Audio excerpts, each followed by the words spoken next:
to the Better Together podcast with Sandra and Shireen. Thanks so much for joining us on Better Together with Sandra and Shireen. We really want to give a huge shout out to our sponsors right off the hop. Fusion Pro Audio. You can get a hold of them at fusionproaudio.ca for all your lighting, video, and audio needs. And we'd also like to send a big shout out to Prairie Plate, who is a local Saskatchewan-sourced meal kit company. They provide the most amazing meals, and we're enjoying them so much. And so just check their website at prairieplate.com to see where their service area is, because you may not be in it, which would be unfortunate for you. So I'm going to jump right into things this evening. We are here. It's the end of November. November is Men's Mental Health Month, and this is something that we really wanted to highlight. And so we have Barry Newman with us tonight from Deer and Steer Butchery. For those of you that are following him, there's a bunch of us following him now. He's really gained some notoriety in the last little bit here with the great stuff that he's doing there. For sure. He is basically my adopted oldest son. Came to our family quite a few years ago, and he just has an amazing mental health story, and so we wanted him to join us and talk to us about his mental health journey and how that's been for him. So tell us who you are, Barry. How about you introduce yourself? Well, Barry, I guess. Yeah, you are. Hello, Barry. Yeah. Yeah. I run the Deer and Steer Butchery right now. I've been a butcher for 20 some years, and yeah. I guess, I don't know. Anything else I should say? I don't know. That's I up don't to know. you what you say. That's okay. We're going to cut all that out, so that's good. Okay. So, Barry, you have a very interesting story, including a misdiagnosis that we really had to work through and get some stuff straightened out for you. So, for you, just tell us a little bit about your story and what for you, you've had a pretty amazing recovery and are continuing to have an amazing mental health journey, which isn't without its struggles, because we know that all of us struggle on that, and some of us, it's just been a really powerful thing to watch you work through that and continue to be really engaged in your mental health and being proactive about it. And so what are the things that you'd like to tell us about your journey with mental health? Well, I guess you've known me since it started. And the progression of it and how it hit that point where it went down off the rails, right? Yeah, really took off. Yeah, and then where I captured control of it and started getting better and just, it, and then I'd relapse, there's been several, and I think that's an important thing for people to understand about mental health as well, is it's not just a straight up, I'm just moving on through this, right? There's always... It's up and down. Yeah, there's just, it's such a... that's all part of it, right? Yeah, like if I were to use like an analogy or a metaphor, like especially when it started, and even when it's coming again, it's like that... Just imagine like a hen house right outside of the farmer's house. And, it's 3 a.m. and this fox comes in and every night just digs a little bit. Just enough that it doesn't stir up the chickens, doesn't wake up the farmer. And then night after night, it keeps coming back until that hole's dug. And then it's pitch black out. It crawls into the hen house, and all it's got to do is grab the neck of one chicken, give it a good shake, and once that chicken squawks, the whole hen house is on fire. And by the time the farmer can get up and check his hens, he doesn't even know what's happened. The fox is gone. Too late. Right? And that's what it's like every time. Like, it just creeps up on you. And I mean, it's eventually you start seeing certain patterns, and sometimes you don't catch them. Stress and anxiety are big factors. Yeah. Like into relapse. Like, I mean, the toughest, longest run was probably after my brother's death. It was just, and it's not all bad stress either. Like, my brother passed away. I bought a house like a month and a half later. Like, that's a good thing. Right. There was an incident in the family the same weekend I bought my house, and that was a bad thing, a very bad thing, stressful for everybody. And, you know, just that, all that stress just kind of accumulates and makes things harder to manage. And, I think we're all a little guilty in thinking that we're managing our stress. I agree. Like, I feel like I manage my stress until, like you say, there's a point where all of a sudden you just realize that, you know what, maybe I wasn't managing this as well as I had thought I was. Because there's that one little thing, you know, maybe the final little part of the hole where the fox gets in, it's just that one little thing that tips it, and you realize, you know what, I wasn't managing this really well, and here I am. All of a sudden, this is all here, and it's all on me. And it's overwhelming. yeah. And it's hard. And sometimes we think we're managing our stress and we're doing really well with it, and then it's a big thing. Because Right. the thing that happened was a big thing. Yeah. Mm-hmm. And so then it's a big thing, and then that can take it to a whole different level right away. And it was interesting, you know, the conversations for us. Jesse, part of our, you know, from the Peanut Gallery, from Fusion Pro Audio, is very close to Barry as well. You know, we just kind of watched things, and we all were so excited for you for your house, but then we were concerned when you were living on your own. Like, that was difficult to watch, because it is challenging to watch someone who's really struggling. And it was, Yep. we were all in a big struggle at that point, all of us together. So it was to make sure that everybody was kind of, so it was definitely challenging. Yeah. And a big thing when we think we're managing, like you said, can hit all of a sudden as well. And then it's like, wow, you know what, we're not, right? Yeah. And so that, I think that if we start to be more honest with ourselves about where we're at, and Barry's really good about reaching out with some, you know, he'll reach out and just say he's struggling with some stuff, and we chat some stuff through, and sometimes I miss the text, and Sometimes she does. Yeah. sometimes I do, and things happen, and you know, it kind of, but it's to continue to reach out and to continue to stay connected with people that love Yep. you and that care about you, and I think that's a big deal. So can you talk a little bit about the misdiagnosis that happened with you? Yeah, Do you want I to think share that? I think that's I think that's it's like an one of the important- biggest things, because it wasn't just once or twice that I was put on a medication that didn't work. It was and I think that created a problem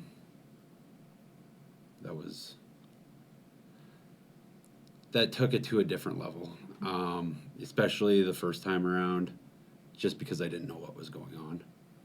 I didn't understand.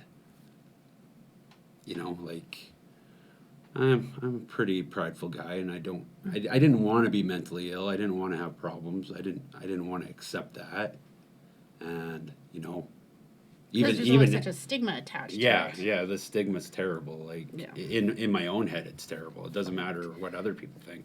I had such a stigma I feel like, towards it. yeah, we are sometimes our worst enemies Yeah. in situations like this, for sure. 100%. So I definitely didn't want to accept that there was an issue, and not accepting it.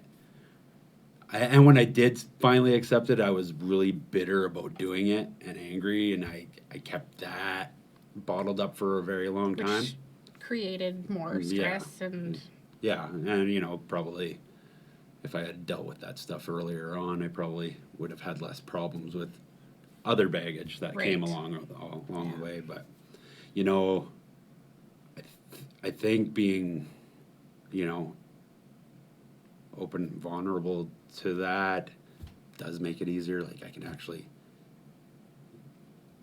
open up and say something to some people, and you know, like, verbalize it out loud or in text. So when I first went to the mental health hospital, I was diagnosed with schizophrenia, and I was prescribed antipsychotics, and that antipsychotics triggered something that, because I didn't need them, right. they triggered a whole different Spectrum of cascade of things, problems, yeah, right? Right. It was like my body was doing its own thing while my mind was trapped inside of it. and like I became really compulsive in nature. Like, anytime I was having an intrusive thought, that my body would react to that, or any thought really. It didn't matter what it was. Like at the beginning, you remember how just like I couldn't sit still. I was middle of the night. If something went off in my brain, I was gone. Right, like I just could not sit still, and the medication was it was one of those long-lasting medications that takes several months for it to get out of your system. So even after you stop taking it, the months after are not fun, and Still working through it. yeah, you're still dealing with it, and last year I had a little breakdown, and they put me back on it. Oh. And the next month of my life was just miserable. I didn't sleep, and that's the way it was. It was I couldn't control my body. Like I can't sit still. I can't do anything for more than 30, 40 seconds at a time. Like I'll just pace and pace and pace, and the good thing about this last time, I knew what was going on compared to the first time. So I could control things that weren't controlled the first time. Right. That caused a lot of damage the first time around. But this time it was a little bit different because I knew what was going on, and I remember texting you several times about it. Like, it was really weird because there was it just had so much control over me that, like, I just wanted to die. Like I couldn't handle that. Like I just wanted to end it because not being able to control what I was doing was driving me nuts, right? And plus on top of it, I'm not sleeping. Plus on top of that, I can't rest because I can't stop moving. And it takes it took a lot, like it takes a lot out of you, but I think after that time, I kind of came to more of the terms with my mental health in general, right? Like I knew I was willing to accept that, yeah, I got problems, but I definitely know this isn't one of them, right? Helping, right. So, yeah, that I think the big problem was just you go into the hospital and the doctors paid like 5 minutes of attention to me, and I was there for 3 months almost the first time around, and he never spoke to me again. No follow-up, no No check-in. follow-up, no checkups. Like, And then told what his diagnosis was at the end of it by a different doctor that hadn't assessed him. Like it was crazy. And actually, your doctor from Lloydminster here, we worked hard with him to get that diagnosis reversed because he knew it wasn't a correct diagnosis as well. And so I think that, having people to advocate for people that are in that situation are really important. Yeah. And having a physician that's ready to advocate for you can be really, really powerful as well. And getting to the right physician, getting to the right psychiatrist. Can you speak to that a little bit? Because you've ended up forging a pretty good relationship with your psychiatrist now, yeah?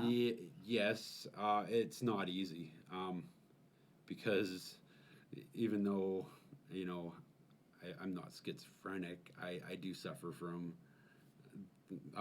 delusions, right? Like I'll have delusions and intrusive thoughts and paranoia. Paranoia comes hand in hand with that. Like, I mean, essentially all paranoia is anxiety amped up. Exactly. Because anxiety is the fear of nothing. Right. You're worried about something that you can't control. Exactly. Right. And this is just like anxiety on drugs. Right. Like really bad drugs. Yeah. Not the fun kind. No. And yeah, so I mean, yeah, it's different now with my doctor for sure. I think the blessing with my doctor right now is the fact that he was willing to take his time before he just threw a label on me. said, you're this or this. And I think that's where my trust started growing in him, because he took that time. Right. Like, he didn't want to just quickly, and he listened to, like, after, like, it was 2 different doctors last year, the doctor I'm seeing now and the doctor I was seeing in the hospital that threw me on the antipsychotics again, right? And so when I came home and started seeing the doctor I have now, it was, I made it very clear that I can't be on this stuff that he has me on right now. Right. Like, it does not work for me, right? And I don't want anything harsh. I don't want anything that's gonna change my personality, and he took the time to listen to that stuff, and he prescribed me something that wasn't gonna alter me overnight or cause any big problems, and it wasn't even a drug that was it was more just to help balance me out in that frame I was at the time, rather than prescribe me this for this specific ailment or whatever. So, yeah, it was an anti-seizure medication for, Right. It's finding the right thing that works for each Yeah. person, and I think that if you have a doctor that's prepared to do that, there's power in that. There is. And you know what? I think we're very thankful For sure. that we kind of got there. So, and that we're where we are now, where we've come through some homelessness times. We've come through, not that was a long time, but a little bit of that. We've come through some loss of some dreams that you had, but still managed to maintain your home and all of that since all this happened. So it's been a really powerful, challenging time, but really amazing to watch as well, and to be able to be part of and to understand how the system can be so good sometimes, but so terrible other times, right? And like detrimental, and so I think, for you, one of the other things that I really know about you, Barry, is that you made a decision to take control of all your health.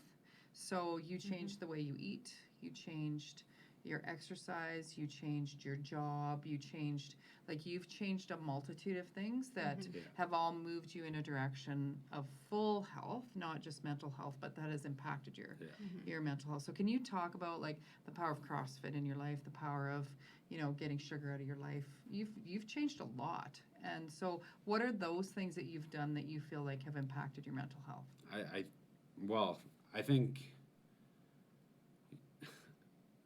think the body is meant to be challenged in certain ways, and like anything, too much of anything is not good for you when it comes to sugar and stuff. Yeah. It started with the sugar. I got the warning that I'm right on the edge of being diabetic, and I need to take drugs to maintain my sugar levels, and I was like, I'm not having that. I'm not going to have that with my mental health. I'm not going to have that with my physical health either. So, and I was just fortunate enough that I wasn't at the stage where I needed to start taking insulin or anything. Right. So, I mean, those choices kind of led to better choices through, and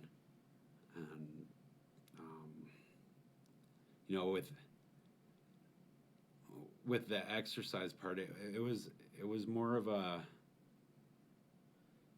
I was just at the point where my physical body wasn't working anymore. Like, I couldn't get out of bed. Like, I was aching and sore and tired, and that all plays, the physical part all plays a part in your mental state. Absolutely. It's so connected. Yeah. And I think that kind of pushed it was kind of the catalyst that pushed things to where how you could change so much in 9 months, right? Because I love being active. I always have been, but I hadn't been doing anything, right? Like, I just kind of just didn't do anything anymore, and getting back at it and pushing myself on a daily basis really, I noticed the change within weeks, just the mood and everything. physical health, like it was no longer a pain in the butt to get out of bed. Right. Like I would just spring out of bed and, and that's, all that stuff's good, right? And just maintaining faith, I think, is an important part as well. I think that's probably the most important part, like. The spiritual aspect. Yeah, Of it all. and it's just. Yeah, once you like, it's hard when you're dealing with mental health to recognize that there is a God that loves you, right? Yeah. Yeah. And recognize that you have value even though you're going through something, that no one else can fully ever understand, right? Except for him, like Exactly. but you can understand that in those times sometimes. No, definitely. I think at some point when I realized, and I text this to Shireen one night, where I said, with all things mental health, how you react to it emotionally, physically, spiritually, all those things are real to me. Everything I went through was real to me, even if it was delusional. Right. It was real to me. You. Absolutely. And that's something no one can fully comprehend. No. Like, I mean, when I don't know what word to use. What's a good word to use when episodic, or Right. what would be the word? Yeah. When I'm relapsed. When you're or symptomatic. symptomatic. That's the word. Symptomatic's a good word. And when I'm fully symptomatic and things are absolutely chaos, it was stimulus. Everything stimulated the intrusive thoughts, like, everything that was said, everything color I seen, everything throughout the day, like, just compounds on top of each other, right? Like, it wasn't just just in, like, you're living it as it's going on. Like, am I making sense Yeah, right now? it does. Yep. Like, like, you're driving to go to the grocery store and somebody says something and you hear it, that triggers something in your delusion. You see a color, it triggers something in your delusion. This vehicle drives by, this Ford F-150 black, like the way your brain starts firing off all this information is just like overwhelming, and it means something, and it's real, and Right. and I don't think anybody could actually comprehend the scope of that unless they were dealing with it at that time, right? Because there's no way to explain it to anybody to make sense Right. when you're going through it. So, And even other people with mental health issues that are similar to yours, it's still not the exact same experience. So to try No. to even explain it to anybody, No. even if they're in something where they have paranoia, where they have delusions, to try to explain that yeah, and have it make sense, because their experience is different than yours. So it is really, it's a challenging thing to try to, it's challenging to try to respond to when you're symptomatic, Yeah. because what you say, and at the same time, when you understand as someone who's a parental type figure in your life, it's a very challenging time as well. And I think the proper support, and I'm not sure that we ever really got the proper support. That's something that I would really encourage people to make sure that you're active.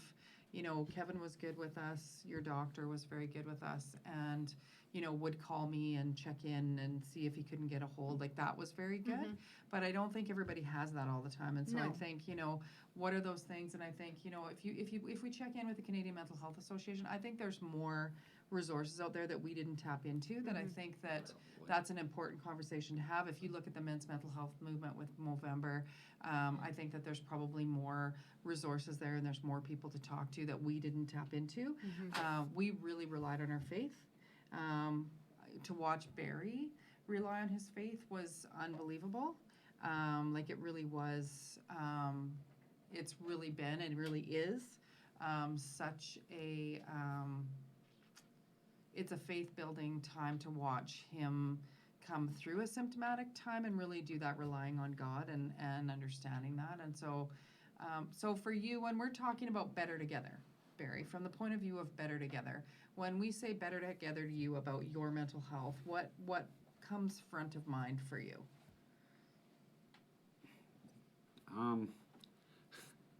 You know, I'll just be honest. I think the first thing that popped into my mind when you said it was the very okay. There was at the beginning there was 2 different stints in the mental health hospital, right? I had the Yep. first time and then the second time, and when I was in the mental health hospital the second time, I just like I felt so isolated and so.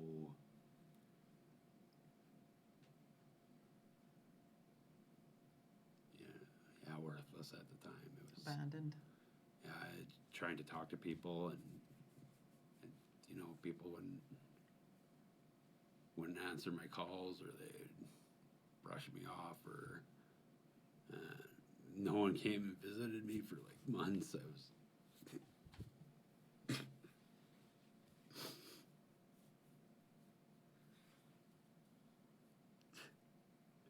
doctors weren't listening to me and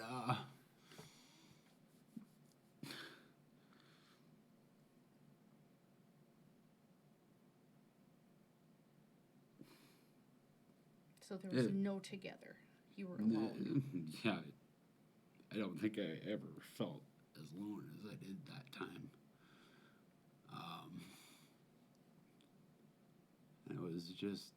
It was just out of the blue. My mom, I don't know if mother's intuition kicked in or what, but she just showed up and she's like, it's time to leave, and I'm getting you out of here. And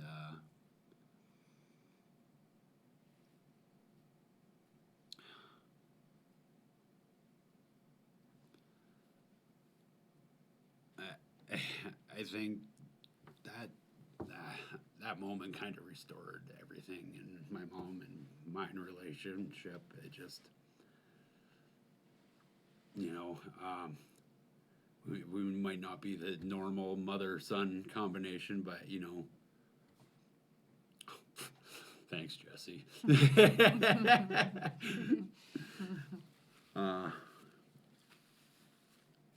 But yeah, I think that really, That did really change things with you and your mom. yeah.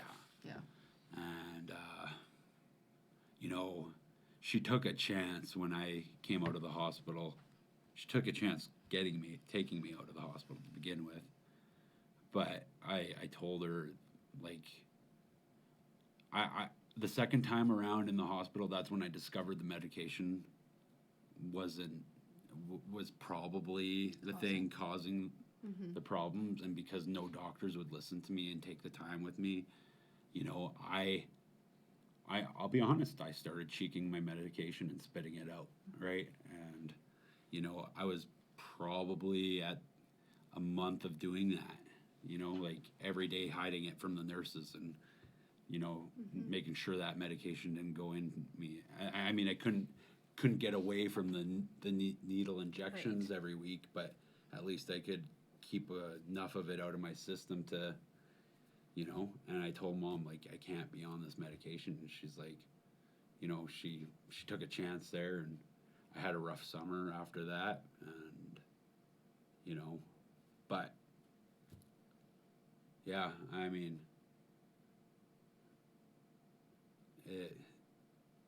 it's a whole lot easier when, you got people to go to, when you got friends to run to, even if they don't get what's going on, and even if, like, even in your mind, you think they're part of the problem at the time, because you still remember that you love these people and that those people love you. And even if they don't I'm at the point where if everything goes a mess tomorrow, and it might, because who knows, life is that way. Yeah. But I know even if people don't understand what's going on, like I can separate that a little bit, which I never had the first time. you know, so the isolation part's not the way it was before. So, yeah, it could be. I could easily just not make those calls Mm-hmm. Yeah. and stuff like that, and not deal with it and let it run my life. But, you know, I think that's one of the biggest issues with mental health is that we feel like we need to do it by ourselves. Right. And that we don't have the people or the resources to reach out to, but lots of times that's just us. Exactly. And those people are there and they're willing to be there for you and support you. Yeah. And like you said, even if they don't understand completely what you're going through, they're in your corner and they want everything that's best for you. And I think that is a huge thing to recognize when you're fighting your battles of mental health. Absolutely. The one thing I can say about Barry and Jesse, I know that Jesse knows this as well about Barry. You know, if he's having a situation happen in his life, he'll come and talk to me, and he knows when he comes to talk to me that he's not going to get the answer he wants from me. He's going to get what I actually think, and he doesn't come unless he's ready for that. Right. And he might not be happy with the answer that he got, Right. but he's very prepared to listen to me, and we sometimes have some really good debates around stuff, and sometimes he changes my mind, sometimes I change his. Sometimes it takes some time, you know, for both of us to think it through, but I think that being honest and being, you know, being able to have those kind of conversations can be really effective, and they've been effective for me being able to help and recognize when he's in trouble. And I don't think I've done the very best job I could do at that, and I don't feel like I did reach out and get, you know, those resources, and it's just really made me think you know, that's something that I really need to look into. I probably wouldn't have Right? I probably wouldn't have done it because I Right. was stubborn and I Yeah. wanted to do it all on my own, Yeah. and I wanted to beat Right. it. Yeah. I wanted Yeah. to beat it. That was the Yeah, thing. you just wanted Not it to give be in gone to it, forever. just- Yeah. Yeah. Yeah. Yeah, I and didn't some wanna- things don't go away. They No. don't. They're just, we get on with it, but we don't get over it. Yeah. That's right. And so, you know, I think as far as us being better together, we're better in our family because Barry's in it. And, you know, we're excited about where you are now to watch, you know, what's happening now in his life with Deer and Steer's been amazing to watch. Yep. And so, you know what, family's everything. And the people in our lives are what matter. They are. And, you know, we just can do our best in the moments that we have. And, you know, Jesse and I have had lots of conversations when Barry's struggling. I've had lots of conversations with your doctor. We always tell him after the fact when we're out of the paranoid stage, because otherwise that's Yeah. not good for him No. to know. We can't have Yeah. that conversation at the time with him, but we always bring him into that after. And so, you know, I think that even from the point of view of family and friends that are supporting, you know, reach out and get the help you need. I don't know what to say when he's like that. I don't know what to do. So then I reach out to the other people that I know love him. And that's that's when the conversation happens within our group of people that absolutely love Barry and know how amazing he is. So I think that's a big deal, and that's where we've done better together, is by really just operating out of a place of love and appreciation for who Barry is, and just really making sure that we're supported in those times, because that's how we can help the best that we can. Yeah. And watching him fight through and continuing to fight and to be actively and proactively, so actively, you know, working with God, working spiritually, working now with this physician that he's found, to watch that is a powerful thing. And I think that that's, for me, around men's mental health, to have you come and be as raw as you are. Yeah. We have Jeff that's been really raw about his mental health journey. Men need to be able to talk about their mental health journeys, and they need to be honest, and they need to be open, and it's tough, and people need to understand how tough it is. And I just could not be more proud of this man here, and we're just really thankful that Very you thankful. chose to come on and important. show this to people, because I think it gives permission to other men to be as open and honest as they can be, and maybe Exactly. start to, you know, you don't know who you're going to end up talking to, that you can affect who you are, and you've already done that with so many people. Yeah. So I think a lot of times you don't have to feel like you have to fix the person. Just let them know that you're Exactly. there in their corner and 'cause you can't. willing to listen if need be, right? Just let them know you're there. Absolutely. So if you're thinking that, oh, I can't do anything to help this person. Yeah. Just be there. That's all you have to Exactly. do is be present. Absolutely. And that's okay. Yeah. That's probably the biggest thing, is as long as, you know, like, it's, you know, I know how taxing it is on people, the people around me, you know. I know how taxing it is on them during those times, and that's the worst part about it, because it's not just affecting me, right? Like, it takes a toll on everybody around me. For sure. And I guess, like, but at the end of the day, if I can't talk to people about it, if there's no one there, and the moment somebody tries to fix me in that state, it's not going to work. No. You're just pushing No. pushing me away. Exactly. You know, I will not, you know, like, and that's just character, you know. I don't want to be broken in those things, right? Like, I don't, so, Yep.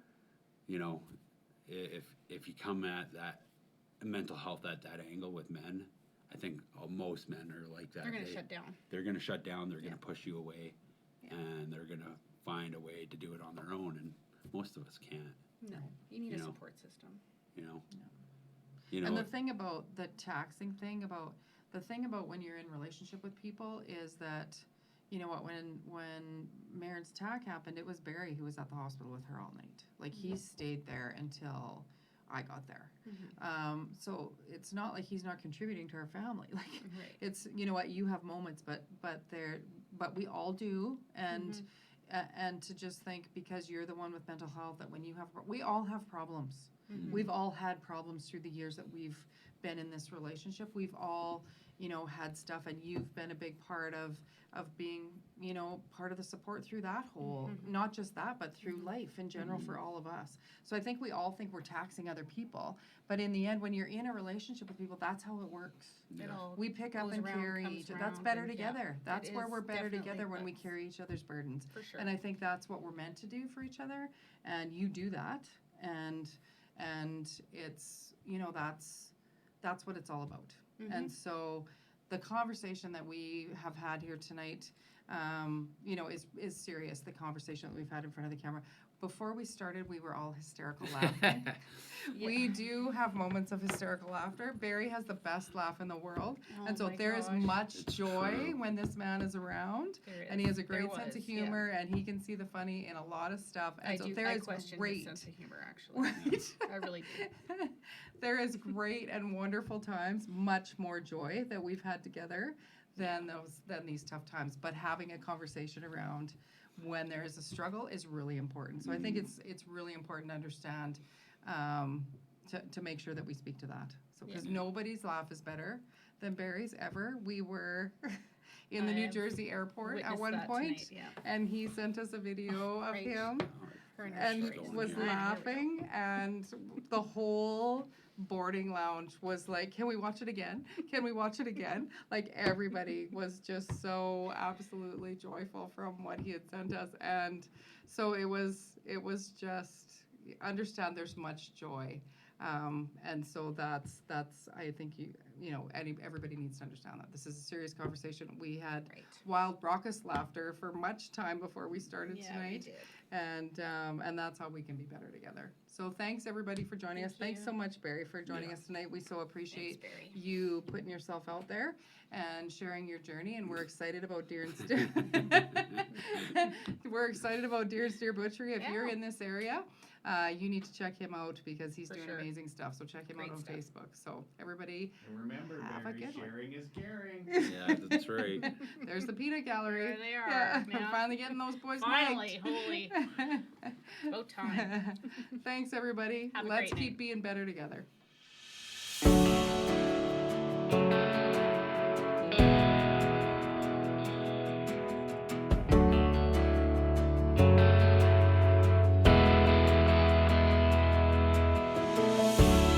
This Better Together podcast was brought to you by Prairie Plate and Fusion Pro Audio.